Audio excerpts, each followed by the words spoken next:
Welcome to Praveen academy. और देखते हैं 3 अप्रैल 2021 के करंट अफेयर्स। तो आज पहला आर्टिकल हमारा बिम्स्टेक से संबंधित है। बिम्स्टेक का फुल फॉर्म देख लेते हैं। Bay of Bengal initiative for multi sectoral technical and economic cooperation. तो बिम्स्टेक पहल किसके लिए है? बहुक्षेत्रीय तकनीकी और आर्थिक सहयोग के लिए है। कहाँ पे? बंगाल की खाड़ी क्षेत्र से लगे हुए देशों से संबंधित। अभी हाल ही में इसकी मंत्री स्तरीय बैठक हुई है। बैठक कहाँ हुई है? किसकी अध्यक्षता में? श्रीलंका की अध्यक्षता में बैठक हुई है। इसके बारे में देखते हैं कितने इसमें देश शामिल हैं। तो ये 7 देशों का संगठन है। स्थापना कब हुई थी इसकी? 1997 में इसकी स्थापना हुई थी। कौन कौन से देश इसमें शामिल हैं देखते हैं। पहला Bangladesh, Nepal, Bhutan, Sri Lanka, Thailand, India, Myanmar इसमें शामिल हैं। इसके अलावा जो बिम्स्टेक है ये विश्व की कुल आबादी का लगभग 5वां भाग रखता है। नेक्स्ट न्यूज़ हमारी बैकाल जीवीडी से संबंधित है। क्या है ये? हाल ही में रूसी वैज्ञानिकों के द्वारा दुनिया की सबसे गहरी झील, कौन सी? बैकाल झील में बैकाल जीवीडी नामक विश्व का सबसे बड़ा जलमग्न न्यूट्रिनो टेलीस्कोप स्थापित किया गया है। जीवीडी क्या है? गाइगाटॉन वॉल्यूम डिटेक्टर। इसकी स्थापना की गई है। यह विश्व के सबसे बड़े 3 न्यूट्रिनो डिटेक्टर्स में सबसे बड़ा है। अन्य 2 की बात करते हैं। अन्य 2 कहाँ पे स्थापित हैं?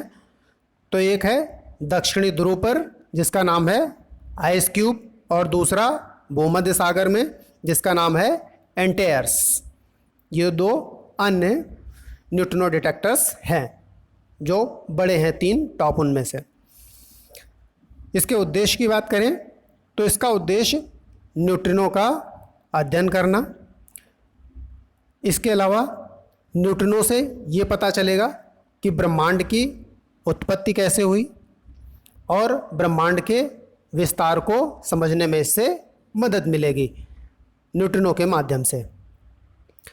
नेक्स्ट न्यूज़ हमारी सैन्य अभ्यास शांतिर उग्रसेना 2021 से संबंधित है। क्या है ये? ये एक बहुराष्ट्रीय सैन्य अभ्यास है। ये कहाँ आयोजित होने वाला है? बांग्लादेश में आयोजित होने वाला है। भारतीय सेना भी इसमें भाग ले रही है। यह सैन्य अभ्यास बांग्लादेश के जो राष्ट्रपिता हैं बंगबंधु शेख मुजीबुर रहमान, उनकी जन्म शताब्दी के उपलक्ष्य में किया जाएगा। साथ ही बांग्लादेश की आज़ादी के 50 वर्ष पूरे होने का प्रतीक भी होगा। तो ये था हमारा शांतिर उग्रसेना अभ्यास। नेक्स्ट आर्टिकल हमारा light weight bullet proof jacket से संबंधित है। इसे रक्षा सामग्री भंडार अनुसंधान और विकास प्रतिष्ठान कानपुर तथा डीआरडीओ के सहयोग से विकसित किया गया है। इसका वजन 9 किलो है और चंडीगढ़ में अभी इसका परीक्षण किया गया है। देखते हैं नेक्स्ट न्यूज़। नेक्स्ट न्यूज़ हमारी वैश्विक लैंगिक अंतराल रिपोर्ट 2021 से संबंधित है। किसके द्वारा जारी की जाती है? वर्ल्ड इकोनॉमिक फोरम के द्वारा इसको जारी किया जाता है। इसमें 156 देशों को शामिल किया गया है। उनमें समग्र प्रदर्शन में भारत 28 स्थान नीचे गिर गया है और उसकी रैंक 140 है इस समय। शिक्षा प्राप्ति सूचकांक में बात करें तो इसमें भारत 114 नंबर पे है।